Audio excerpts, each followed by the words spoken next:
Hi hello ಎಲ್ಲರೂ ನಮಸ್ಕಾರ. Welcomes to Aravind's Edu YouTube channel.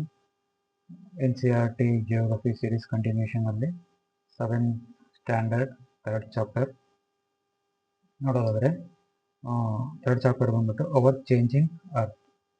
ಅದರಲ್ಲಿ ಅರ್ಥಲ್ಲಿ ಯಾವ ಥರ ಒಂದು ಸರ್ಫೇಸ್ ಚೇಂಜಸ್ ಆಗುತ್ತೆ, ವಿಂಡಿಂದ ಇರ್ಬೋದು, ರಿವರಿಂದ ಇರ್ಬೋದು, ಅದನ್ನೆಲ್ಲ ಈ ಟಾಪಿಕಲ್ಲಿ ನೋಡೋಣ.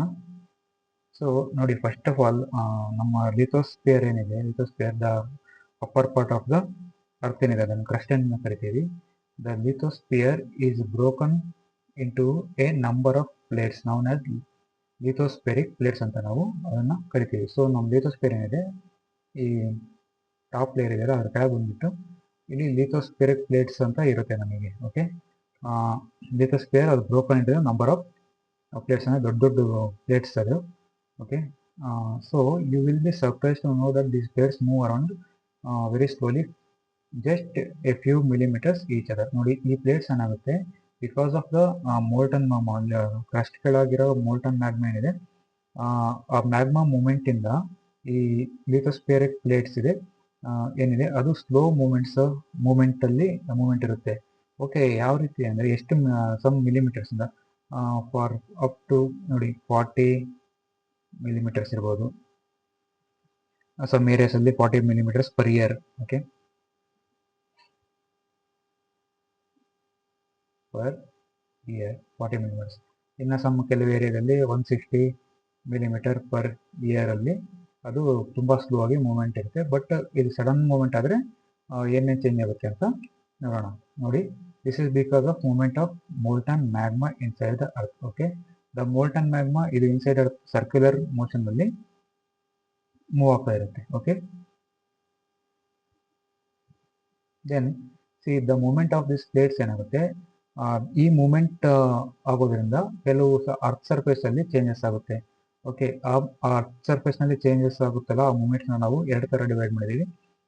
ಆ forces, the force which act in the interior ಅಂದರೆ ಭೂಮಿ ಒಳಗಡೆ ಆಗ್ತಕ್ಕಂಥ ಒಂದು ಫೋರ್ಸ್ ಏನಿದೆ ಅದನ್ನ ಎಂಡೋಜೆನಿಕ್ ಫೋರ್ಸ್ ಅಂತ ನಾವು ಮೆನ್ಷನ್ ಮಾಡ್ತೀವಿ.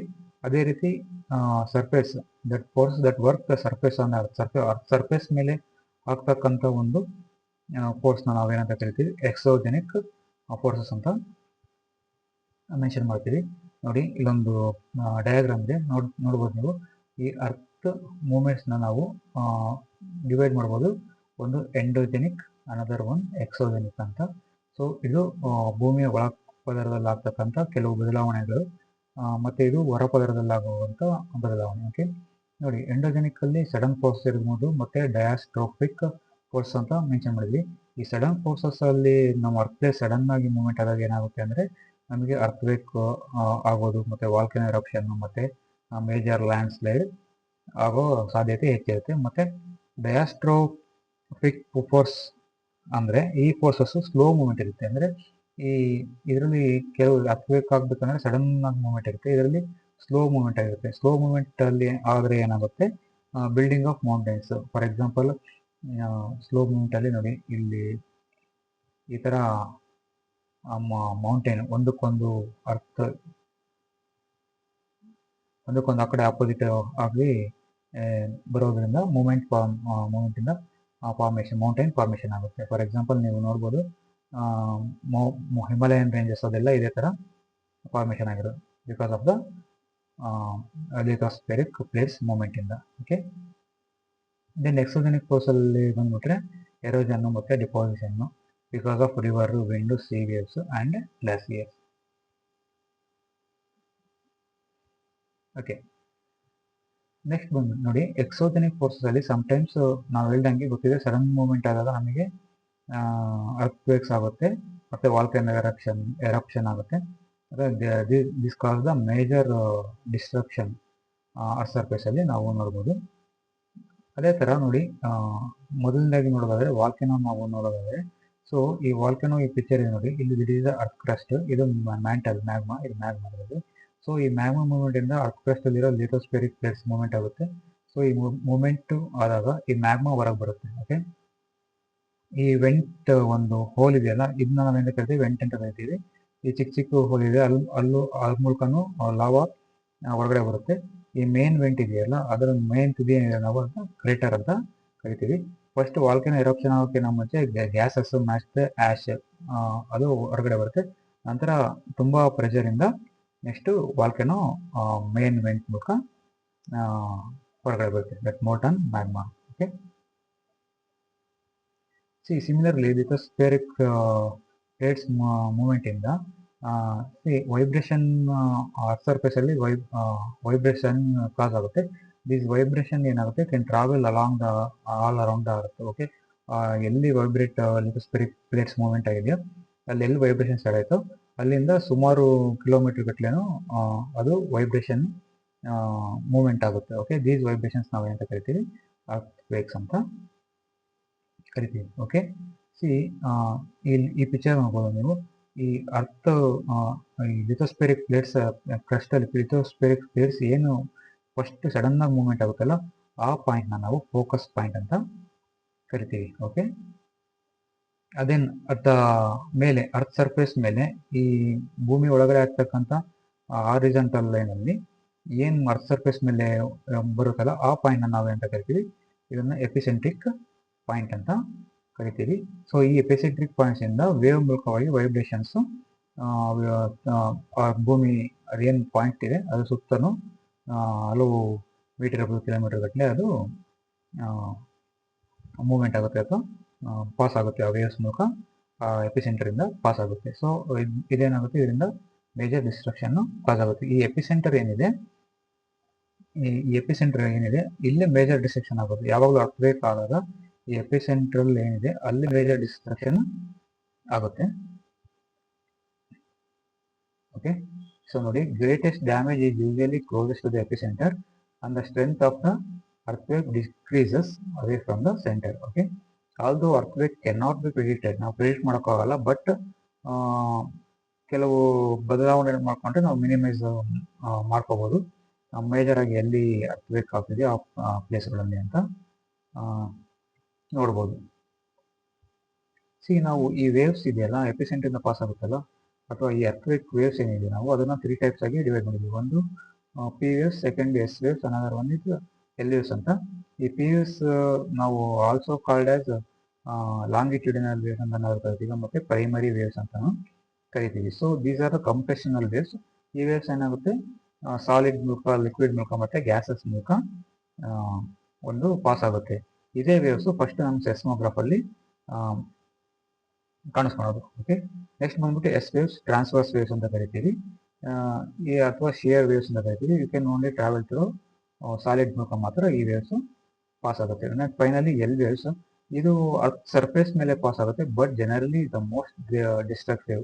ಓಕೆ, ಸ್ಲೋ ಮೂಮೆಂಟ್ ಅಲ್ಲಿ ಪಾಸ್ ಹಾಕೊಂಡು ತುಂಬಾ ಬಿಲ್ಡಿಂಗ್ಸ್ ನ ಕೊಲಾಪ್ಸ್ ಮಾಡೋದಿರ್ಬೋದು, ಮತ್ತೆ ಅರ್ತ್ ಸರ್ಫೇಸ್ ನ ಒಂಥರ ತುಂಬಾ ಡಿಸ್ಟರ್ಬ್ ಮಾಡೋ ಅಂತ ವೇವ್ಸ್ ಇವು ಎಲ್ ವೇವ್ಸ್. ಸೊ ನೋಡಿ, ನಾವು ಅರ್ತ್ ಕ್ವೇಕ್ ನ ಮೆಜರ್ ಮಾಡೋ ಮಿಷನ್ ನಾವೇಂತ ಕರಿತೀವಿ, ಸೆಸ್ಮೋಗ್ರಾಫ್ ಅಂತ ಕರಿತೀವಿ. This is a seismograph. Okay, ಮತ್ತೆ ಈ ಮ್ಯಾಗ್ನಿಟ್ಯೂಡ್ ಆಫ್ ಅರ್ತ್ ಯಾವ ಮ್ಯಾಗ್ನಿಟ್ಯೂಡ್ ಅಲ್ಲಿ ಅರ್ಥವೇಕ್ ಆಗಿದೆ ಅನ್ನೋದನ್ನ ನಾವು ಮೆಜರ್ ಮಾಡೋದಕ್ಕೆ ರಿಕ್ಟರ್ ಸ್ಕೇಲ್ ಅಂತ ನಾವು ಕರಿತೀವಿ. ನೋಡಿ, ಇದು ರಿಕ್ಟರ್ ಸ್ಕೇಲ್ 0 ಇಂದ 8 to 9 ವರೆಗೂ ಮೇಲೆ ಇರುತ್ತೆ ರಿಕ್ಟರ್ ಸ್ಕೇಲ್. ಸೊ ಇನಿಷಿಯಲಿ ನಮಗೆ 2 ಅಥವಾ 2 ಲೆಸ್ ಇದ್ದಾಗ ಸೆಸ್ಮೋಗ್ರಾಫ್ ಅಲ್ಲಿ ರೆಕಾರ್ಡ್ ಆಗುತ್ತೆ, ಬಟ್ ಅದು ನಮಗೆ ಅನುಭವಕ್ಕೆ ಬರೋದಿಲ್ಲ. ಓಕೆ, ಬಟ್ 2.5 ಇಂದ 4 ಇದ್ರೆ ನಾವು ಅದು ನಮ್ಮ ಅನುಭವಕ್ಕೆ ಬರುತ್ತೆ. ಸ್ವಲ್ಪ ಲೈಟ್ ಆಗಿ ಡ್ಯಾಮೇಜ್ ಆಗುತ್ತೆ. ಈ ಚೇರ್ ಅಲ್ಲಾಡೋದು, ಟೇಬಲ್ ಅಲ್ಲಾಡೋದು, ಹ್ಯಾಂಗಿಂಗ್ ಏನಾದರೂ ಫ್ಯಾನ್ಸ್ ಇದ್ರೆ ಮತ್ತೆ ಲೈಟ್ಸ್ ಇದ್ರೆ ಅದು ಅಲ್ಲಾಡೋದು, ಅದೆಲ್ಲ ಈ ಅನುಭವಕ್ಕೆ ಬರುತ್ತೆ. ಮತ್ತೆ ಸ್ಲೈಟ್ ಮೈನರ್ ಡ್ಯಾಮೇಜ್ ಆಗುತ್ತೆ. ಮತ್ತೆ 5.5 ಇಂದ 6 ಇದ್ರೆ ಬಿಲ್ಡಿಂಗ್ಸ್ಗೆ ಡ್ಯಾಮೇಜ್ ಆಗೋದಿರ್ಬೋದು. ಮತ್ತೆ 6.2 ಇದ್ರೆ ಸ್ವಲ್ಪ ಮೇಜರ್ ಡ್ಯಾಮೇಜ್, ಪೊಲ್ಯೂಟೆಡ್ ಏರಿಯಾದಲ್ಲಿ ಮೇಜರ್ ಡ್ಯಾಮೇಜಸ್ ಆಗುತ್ತೆ. ಈ 7 to 7.9 ಇದ್ರೆ ತುಂಬಾ ಸೀರಿಯಸ್ ಆಗಿ ಡ್ಯಾಮೇಜ್ ಆಗುತ್ತೆ, ಫುಲ್ ಬಿಲ್ಡಿಂಗ್ ಕೊಲಾಪ್ಸ್ ಆಗೋದು ಅದೆಲ್ಲ. ಮತ್ತೆ 8 ಪಾಯಿಂಟ್ ಮೇಲೆ ಬಂದ್ರೆ ಅದು ಕೇಳೋ ಅವಶ್ಯಕತೆ ಏನಿಲ್ಲ. ಸೊ ಎಪಿಸೆಂಟ್ರಲ್ ಏನಿರುತ್ತೆ ಅದು ಕಂಪ್ಲೀಟ್ಲಿ ಡಿಸ್ಟ್ರಾಯ್ ಅಂತಾನೆ ನಾವು ತಿಳ್ಕೊಬೇಕು. Okay, so next major land forms ಬಂದ್ಬಿಟ್ಟು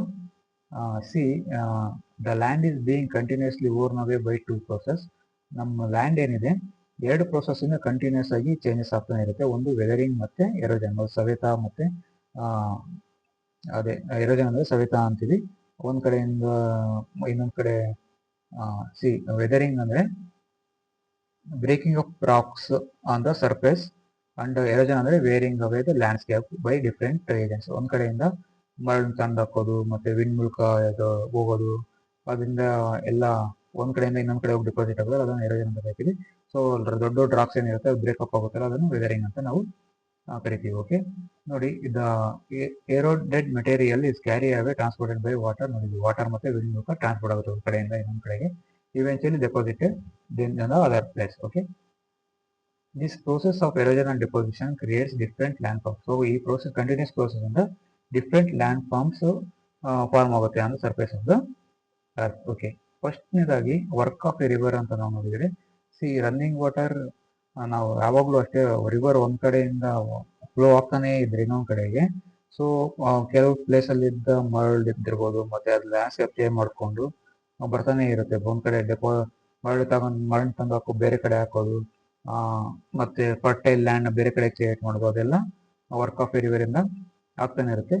ಹಾಗೆ ವಾಟರ್ ಫಾಲ್ಸ್ ಫಾರ್ಮೇಶನ್ ನಾವು ವರ್ಕ್ ಆಫ್ ಎ ರಿವರ್ ಅಂತಾನು ತಿಳ್ಕೊಬಹುದು. ಓಕೆ, ನೋಡಿ ಇಲ್ಲಿ ವೆದರಿಂಗ್ ಅವರ್ ಚೇಂಜಿಂಗ್ ಅದರಲ್ಲಿ ವೆದರಿಂಗ್ ಅಂದ್ರೆ breaking down off rock. Weathering agents include water ಮೂಲಕ, ವಿಂಡ್ ಮೂಲಕ, ಐಸ್, ಆನಿಮಲ್ಸ್, ಗ್ರೋಯಿಂಗ್ ಪ್ಲಾಂಟ್ಸ್, ಇದೆಲ್ಲ ಏನಿದೆ ಬ್ರೇಕ್ ಡೌನ್ ರಾಕ್ನ ಬ್ರೇಕ್ ಡೌನ್ ಮಾಡ್ತಾ ಇದ್ದಾರೆ, ವೆದರಿಂಗ್ ಅಂತ ಕರಿತೀವಿ. ಮತ್ತೆ ಎರೋಜನ್ ಅಂದ್ರೆ ಮೂವ್ಮೆಂಟ್ ಆಫ್ ದಿಸ್, ಈ ಬ್ರೇಕ್ ಆಗಿರ್ತಾರೆ ಈ ಸೆಡಿಮೆಂಟ್ಸ್ ಒಂದ್ ಕಡೆಯಿಂದ ಇನ್ನೊಂದ್ ಕಡೆಗೆ ಪಾಸ್ ಮಾಡೋದು. ದಟ್ ಈಸ್ ಯಾವ್ದು ಮೂಲಕ ಅಂದ್ರೆ ವಾಟರು, ಐಸ್, ವಿಂಡ್ ಮತ್ತೆ ಗ್ರಾವಿಟಿ ಮೂಲಕ ಒಂದ್ ಕಡೆಯಿಂದ ಇನ್ನೊಂದ್ ಕಡೆ ಪಾಸ್ ಆಗುತ್ತೆ. ಓಕೆ, ದಿ ಡೆಪೋಸಿಷನ್ ಅಂದ್ರೆ ಅದೇನೆ the dropping of sediments in a new place. Example deposition as formation of a island ಇರ್ಬೋದು, sand dunes. These are the called deposition agent ಅಂತ ನಾವು ಕರಿತೀವಿ. ವರ್ಲ್ಡ್ ಅಲ್ಲಿ ತುಂಬಾ ವಾಟರ್ ಫಾಲ್ಸ್ ಇದೆ. ಸೊ ಅದರಲ್ಲಿ ತುಂಬಾ ದೊಡ್ಡ ಹೈಯೆಸ್ಟ್ ವಾಟರ್ ಫಾಲ್ ಬಂದ್ಬಿಟ್ಟು ಏಂಜಲ್ ಫಾಲ್ಸ್ ಅಂತ ವೆನೆಜುಯೆಲಾ ಸೌತ್ ಅಮೆರಿಕಾದಲ್ಲಿದೆ. Next other water falls are important water falls ಯಾವ್ಯಾವು ಅಂದ್ರೆ ನಯಾಗರಾ ಫಾಲ್ಸ್ ಕೆನಡಾ ಮತ್ತೆ USA ಬಾರ್ಡರ್ ಇದೆ, North America, and Victoria Falls on border of Zambia and Zimbabwe. Okay, this is Niagara Falls picture. Okay, next ನೋಡಿ continuation of the river of work of river ಅಲ್ಲಿ ಏನಿದೆ. So ನಾವು ಹೇಳ್ದಂಗೆನೆ ನೋಡಿ river ಒಂದ್ ಕಡೆಯಿಂದ ಇನ್ನೊಂದ್ ಕಡೆ ಗ್ರಾವಿಟೇಷನ್ ಫೋರ್ಸ್ ಯಾವ ಕಡೆ ಇರುತ್ತೋ ಅದ್ರ ಮೂಲಕ ಹರಿತಾನೆ ಇರುತ್ತೆ. ಸೊ ಅದರಿರ್ಬೇಕಾದ್ರೆ ಓವರ್ಫ್ಲೋ ನೋಡಿ ರಿವರ್ ಯಾವಾಗ್ಲೂ ಒಂದೇ ಸ್ಟ್ರೈಟ್ ಲೈನ್ ಹರಿಯೋದಿಲ್ಲ.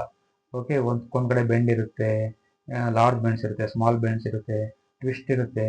ಅದನ್ನೆಲ್ಲ ನಾವೇನಂತ ಕರಿತೀವಿ, ಮ್ಯಾಂಡರ್ಸ್ ಅಂತ ಕರಿತೀವಿ. These are called meanders. ನೋಡಿ ನೋಡ್ಬೋದು ಇಲ್ಲಿ ಇದೇನು ಫ್ಲೋ ಇದೆಯಲ್ಲ, ಈ ಪಾರ್ಟ್ ನಾವು ಮ್ಯಾಂಡರ್ಸ್ ಅಂತ ಕರಿತೀವಿ. Due to continuous erosion and deposition ಇಂದ along the sides of the meanders, the end of the meander loop comes closer to close. Sometimes ಏನಾಗುತ್ತೆ, ಕಂಟಿನ್ಯೂಸ್ ಫ್ಲೋ ಇದ್ದಾಗ ಏನಾಗುತ್ತೆ, ಈ ಮ್ಯಾಂಡರ್ಸ್ ಏನಿದೆ, ಈ ಪಾರ್ಟ್ ಇರ್ಬೋದು ಮತ್ತೆ ಈ ಪಾರ್ಟ್ ಏನಿದೆ ಅದು ತುಂಬಾ ಹತ್ರ ಬಂದ್ಬಿಟ್ಟು ರಿವರ್ ಇಂದ ಬೇರೆ ಆಗ್ಬಿಡುತ್ತೆ. ಓಕೆ, ಅದನ್ನು ನಾವೇನಂತ ಕರಿತೀವಿ, ಈ ಔಟ್ ಬಾಕ್ಸ್ ಲೇಕ್ ಅಂತ ಕರಿತೀವಿ ಅಥವಾ ಕಟ್ ಆಫ್ ಲೇಕ್ ಅಂತ ಕರಿತೀವಿ. Okay, out box lake and cut off lake.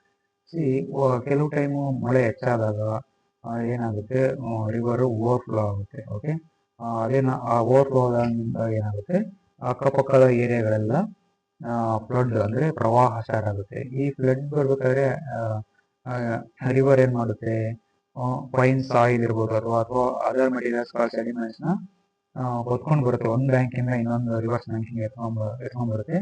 This leads the formation of flat fertile flood plain. ಅಂದ್ರೆ ಪ್ರವಾಹ ಇದು ಸ್ಥಳ ಅಂತ ನಾವು ಏನಂತ ಕರಿತೀವಿ, ಪ್ಲೇನ್ ಅಂತ ಕರಿತೀವಿ. ಅದು ತುಂಬಾ ಫ್ಲಾಟ್ ಫರ್ಟೈಲ್ ಅದೇ ಲ್ಯಾಂಡ್ ಸೆಡಿಮೆಂಟ್ಸ್ ಇರ್ಬೋದು ಮತ್ತೆ ಅದರ್ ಸಾಯಿಲ್ ಮೆಟೀರಿಯಲ್ಸ್ ಇರ್ಬೋದು ತಗೊಂಡು ಒಂದು ಪ್ಲೇನ್ ಫ್ಲಡ್ ಪ್ಲೇನ್ ಕ್ರಿಯೇಟ್ ಮಾಡುತ್ತೆ. ಓಕೆ, ಇಲ್ಲಿ ನೋಡ್ಬೋದು ಇದನ್ನ ಓವರ್ಫ್ಲೋ ಆದಾಗ ಕ್ರಿಯೇಟ್ ಆದಂತ ಪ್ಲೇನ್ಸ್ ಇವು. Okay, so these leaves are okay. The raised banks are called levees. Okay, ಈ ಫ್ಲಡ್ ಪ್ಲೇನ್ಸ್ ಏನಂತ ಕರಿತೀವಿ ಅದನ್ನ ಲೀವೀಸ್. ರೈಸ್ಡ್ ಏನಿದೆ ಬ್ಯಾಂಕ್ಸ್ ಏನಿದೆ ಅದನ್ನ ನಾವು ಲೀವೀಸ್ ಅಂತ ಕರಿತೀವಿ. As A river approaches the C, ನೋಡಿ ಸಮುದ್ರದ ಹತ್ರ ರಿವರ್ ಬಂದಾಗ ಆ ರಿವರ್ ಫ್ಲೋ ತುಂಬಾ ಸ್ವಲ್ಪ ಕಮ್ಮಿ ಆಗುತ್ತೆ, ಮತ್ತೆ ಅದು ತುಂಬಾ ಬೇರ್ಪಡುತ್ತೆ. ಒಂದೊಂದು ಕಡೆ ಡಿಸ್ಟ್ರಿಬ್ಯೂಟರೀಸ್ ಜಾಸ್ತಿ ಆಗುತ್ತೆ. ಓಕೆ, ಅದು ಡಿವೈಡ್ ಆಗಿ ತುಂಬಾ ತುಂಬಾ ಡಿಸ್ಟ್ರಿಬ್ಯೂಟರೀಸ್ ಆಗುತ್ತೆ. ಮತ್ತೆ ರಿವರ್ ಬಿಕಮ್ಸ್ ವೆರಿ ಸ್ಲೋ. ಆಮೇಲೆ ಏನು ಸೆಡಿಮೆಂಟ್ಸ್ ಇರುತ್ತೆ ಅದನ್ನೆಲ್ಲ ತಂದು ಈ ಪ್ಲೇಸ್ಗಳಲ್ಲಿ ಹಾಕುತ್ತೆ. ಓಕೆ, ಅದನ್ನ ಏನಂತ ಕರಿತೀವಿ, ದಟ್ ಮೌತ್ ಆಫ್ ಡೆಲ್ಟಾ ಅಂತ ನಾವು ಮೆನ್ಷನ್ ಮಾಡ್ತೀವಿ. ನೋಡಿ ಈ ಚಿತ್ರದಲ್ಲಿ ನೀವು ನೋಡ್ಬೋದು, ಡೈರೆಕ್ಷನ್ ಆಫ್ ಫ್ಲೋ ಇದೆ, ಮ್ಯಾಂಡರ್ಸ್ ಇದೆ ಏನು, ಆಮೇಲೆ ಇವನ್ನ ಏನಂತ ಕರಿತೀವಿ ಲೇಕ್ಸ್, ಅದು ಔಟ್ ಬಾಕ್ಸ್ ಲೇಕ್ಸ್ ಅಂತ ಕರಿತೀವಿ. ಮತ್ತೆ ಇದೆಲ್ಲ ಸೆಡಿಮೆಂಟ್ ಏನು ಕಮ್ಮಿ ಇರುತ್ತೆ ಅದೆಲ್ಲ ಡೆಪಾಸಿಟ್ ಮಾಡಿರೋದು. These are the distributaries and this is a sea. So next glacier ಬಗ್ಗೆ ಮತ್ತೆ features made by sea waves ಬಗ್ಗೆ ಮತ್ತೆ ಸ್ಯಾಂಡ್ ಡ್ಯೂನ್ಸ್ ಬಗ್ಗೆ ತಿಳ್ಕೊಳ್ಳೋಣ. Sea work of a sea, ನೋಡಿ ನಾವು ಯಾವುದೇ ಸಮುದ್ರ ದಂಡೆಗೆ ಹೋದರೆ ನಾವು ನೋಡ್ತಾ ಇರ್ತೀವಿ ಕಂಟಿನ್ಯೂಸ್ ಆಗಿ ನಮಗೆ ಅಲೆಗಳು ಬರ್ತಾನೆ ಇರುತ್ತೆ ಕೋಸ್ಟಲ್ ಲ್ಯಾಂಡ್ ಫಾರ್ಮ್ಸ್ ಅಲ್ಲಿ. ಸೊ ಈ ಕಂಟಿನ್ಯೂಸ್ ಅಲೆಗಳು ಏನು ಮಾಡುತ್ತೆ, ರಾಕ್ ಇರೋ ಕಡೆ ಆ ರಾಕ್ಗೆ ಕಲ್ಲಿಗೆ ಅಥವಾ ಗುಡ್ಡ ಬೆಟ್ಟ ಏನಿರುತ್ತೆ ಅದಕ್ಕೆ ಕಂಟಿನ್ಯೂಸ್ ಆಗಿ ಅಪ್ಪಳಿಸ್ತಾನೆ ಇರುತ್ತೆ. ಸೊ ಈ ಕ್ರ್ಯಾಕ್ಸ್ ಇಂದ ಈ ಸತತವಾಗಿ ಬರೋದ್ರಿಂದ ಏನಾಗುತ್ತೆ, ಒಂದು ಕ್ರ್ಯಾಕ್ಸ್ ಡೆವಲಪ್ ಆಗುತ್ತೆ. ಓವರ್ ಟೈಮ್ ಅದು ತುಂಬಾ ದೊಡ್ಡದಾಗುತ್ತೆ. ಆ ಕ್ರ್ಯಾಕ್ ನಾವೇನಂತ ಕರಿತೀವಿ, ಓವರ್ ಟೈಮ್ ಡೆವಲಪ್ ಆಗಿರೋ ಕ್ರ್ಯಾಕ್ನ ನಾವು ಸಿ ಕೇವ್ಸ್ ಅಂತ ಕರಿತೀವಿ. ನೋಡ್ಬೋದು ನೀವು, ಸಮುದ್ರದ ಅಲೆಗಳ ಅಪ್ಪಳಿಸಿರೋದ್ರಿಂದ ಈ ಒಂದು ಗುಹೆ ಥರ ಆಗಿದೆ, ಅದನ್ನ ಸಿ ಕೇವ್ಸ್ ಅಂತ ಕರಿತೀವಿ. ಇಲ್ಲಿ ಕರೆಕ್ಟಾಗಿ ಕಾಣುತ್ತೆ ನೋಡಿ ಈ ಪಿಕ್ಚರಲ್ಲಿ. ಓಕೆ, ಅದೇ ರೀತಿ ಇನ್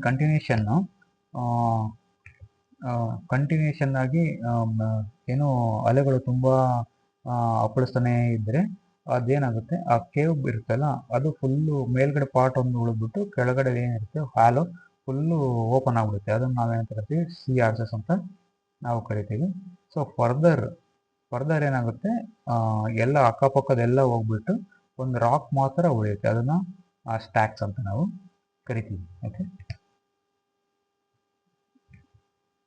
C the steepy rocky coast rising almost vertical above the sea water is called sea cliff. ಅಂದರೆ ನೋಡಿ, ಸಿ ಕ್ಲಿಫ್ ಅಂದರೆ ಸಿ ಕಂಟಿನ್ಯೂಸ್ ಆಫ್ ಏನು ವೇವ್ ಇಂದ ಪಕ್ಕ ಯಾವ್ದಾದ್ರು ಒಂದು ಕಲ್ಬಂಡೆ ಇರುತ್ತಲ್ಲ, ವರ್ಟಿಕಲಿ ಫಾರ್ಮ್ ಆಗುತ್ತಲ್ಲ ಕಲ್ಬಂಡೆ, ನೋಡಿ ಇಲ್ಲಿಂದ ಎಲ್ಲ ಇದನ್ನ ನಾವೆಂತ ಕರಿತೀವಿ, ಸಿ ಕ್ಲಿಫ್ ಅಂತ ಕರಿತೀವಿ.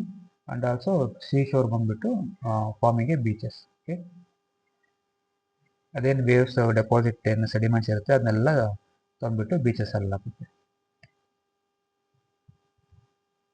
ಸಿ ನೆಕ್ಸ್ಟ್ ಬಂದ್ಬಿಟ್ಟು ವರ್ಕ್ ಆಫ್ ಐಸ್. ಓಕೆ, ನಾವೇನಂತ ಕರಿತೀವಿ, ಗ್ಲಾಸಿಯರ್ಸ್ ಅಂತ ಕರಿತೀವಿ. ಗ್ಲಾಸಿಯರ್ಸ್ ಅಂದರೆ ರಿವರ್ಸ್ ಆಫ್ ಐಸ್ ಅಂತ ನಾವು ಕರಿಬೋದು. ಸೊ ಅವೆಲ್ಲ ಯಾವ್ದು ಪ್ಲಾಟ್ಫಾರ್ಮ್ ಮೇಲೆ ಆಗಿರುತ್ತೆ ಅಂದರೆ bulldozing of soil and stones to expose the solid rock below. ಅದ್ರ ಕೆಳಗೆ ಏನಿರುತ್ತೆ, ಸಾಯಿಲ್ ಇರ್ಬೋದು ಅಥವಾ ಸ್ಟೋನ್ ಇರ್ಬೋದು, ಅದ್ರ ಮೇಲೆ ಫಾರ್ಮ್ ಆಗಿರ್ತಕ್ಕಂಥ ಒಂದು ಐಸ್ ರಿವರ್ ಅಂತ ನಾವು ಗ್ಲಾಸಿಯರ್ಸ್ ಅಂತ ಕರಿತೀವಿ. ಓಕೆ, ಈ ವರ್ಕ್ ಆಫ್ ಗ್ಲಾಸಿಯರ್ಸ್ ಅಲ್ಲಿ ನೋಡಿ, ಗ್ಲಾಸಿಯರ್ ಏನು ಮಾಡುತ್ತೆ, ಕಾರ್ ಔಟ್ ಆಫ್ ಡೀಪ್ ಹ್ಯಾಲೋಸ್ನ ಒಂದು ಕ್ರಿಯೇಟ್ ಮಾಡುತ್ತೆ, ಒಂದು ಕುಳಿ ಥರ ಕ್ರಿಯೇಟ್ ಮಾಡುತ್ತೆ. ಯಾವಾಗ ಐಸ್ ಎಲ್ಲ ಮೆಲ್ಟ್ ಆಗುತ್ತೆ ಅವಾಗ ಆ ಪ್ರದೇಶದಲ್ಲಿ ನಮಗೆ ನೀರು ತುಂಬಿಕೊಳ್ಳುತ್ತೆ. ಓಕೆ, ಐಸ್ ಮೆಲ್ಟ್ ಆದಾಗ ಅದನ್ನು ನಾವೇಂತ ಕರಿತೀವಿ, ಲೇಕ್ಸ್ ಇನ್ ಮೌಂಟೈನ್ಸ್ ಅಂತ ನಾವು ಕರಿತೀವಿ ಅದನ್ನು. ಓಕೆ, ನೆಕ್ಸ್ಟ್ ಬಂದ್ಬಿಟ್ಟು, ಸೊ ಸಮ್ಟೈಮ್ಸ್ ಗ್ಲಾಸಿಯರ್ ಏನು ಮಾಡುತ್ತೆ, ಬಿಗ್ ರಾಕ್ಸ್ ಮತ್ತು ಸ್ಮಾಲ್ ಇರ್ಬೋದು, ಸ್ಯಾಂಡ್ ಪಾರ್ಟಿಕಲ್ಸ್ ಇರ್ಬೋದು, ಅದನ್ನೆಲ್ಲ ತಗೊಂಡು ಒಂದು ಕಡೆ ಡೆಪಾಸಿಟ್ ಮಾಡುತ್ತೆ. These deposits forms a glacier moraines ಅಂತ ನಾವು ಅದನ್ನು ಕರಿತೀವಿ. These are the glacial moraines. See next work of wind ಬಂದ್ಬಿಟ್ಟು ನೋಡಿ, ಕಂಟಿನ್ಯೂಸ್ ಎರೋಜನ್ ಅಂಡ್ ಡಿಪೋಸಿಷನ್ ಇಂದ ಎಸ್ಪೆಷಲಿ ಇನ್ ಡೆಸರ್ಟ್ ಅಲ್ಲಿ ವಿಂಡ್ ಒಂದು ಬಂಡೆ ಇದೆ ಅಂದ್ಕೊಳ್ಳಿ, ಅದು ಕಂಟಿನ್ಯೂಸ್ ಆಗಿ ಗಾಳಿ ಹೊಡ್ತಾ ಇದ್ದೇ ಇರುತ್ತೆ. ಆ ಗಾಳಿಯಿಂದ ಏನಾಗುತ್ತೆ, ಎರೋಜನ್ ಮತ್ತೆ ಈ ಎರೋಜನ್ ಅಂದರೆ ಈ ಕಲ್ಲು ಇದೆಯಲ್ಲ, ಈ ಕಲ್ಲು ಫಸ್ಟ್ ಈ ಫಾರ್ಮಲ್ಲಿ ಇರುತ್ತೆ, ಎಲ್ಲ ದೊಡ್ಡ ಕಲ್ಲಾಗಿರುತ್ತೆ. ಈ ಕಂಟಿನ್ಯೂಸ್ ಎರೋಜನ್ ಈ ಸೈಡ್ಗೆ ಏನಿದೆ ಅದೆಲ್ಲ ಎರೋಡಾಕ್ ಬರ್ತಾ ಇರುತ್ತೆ, ಮೇಲಿನ ಮಾತ್ರ ಉಳ್ಕೊಳ್ಳುತ್ತೆ. ಇದನ್ನ ಏನಂತ ಕರಿತೀವಿ, ನೀವು ಇದನ್ನೆಲ್ಲ ಇದರಲ್ಲಿ ಡೆಸರ್ಟ್ ಅಲ್ಲಿ ನೋಡ್ಬೋದು ಈ ಥರ. ಇದನ್ನು ನಾವೇಂತ ಕರಿತೀವಿ, ಮಶ್ರೂಮ್ ರಾಕ್ಸ್ ಅಂತ ನಾವು ಕರಿತೀವಿ. ಓಕೆ, ವಿಂಡ್ಸ್ ಏನು ಮಾಡುತ್ತೆ ನೋಡಿ, winds erode the lower section of the rock more than the upper part. Okay, therefore such rocks have narrower base and wider top. This is called the mushroom rocks. Next,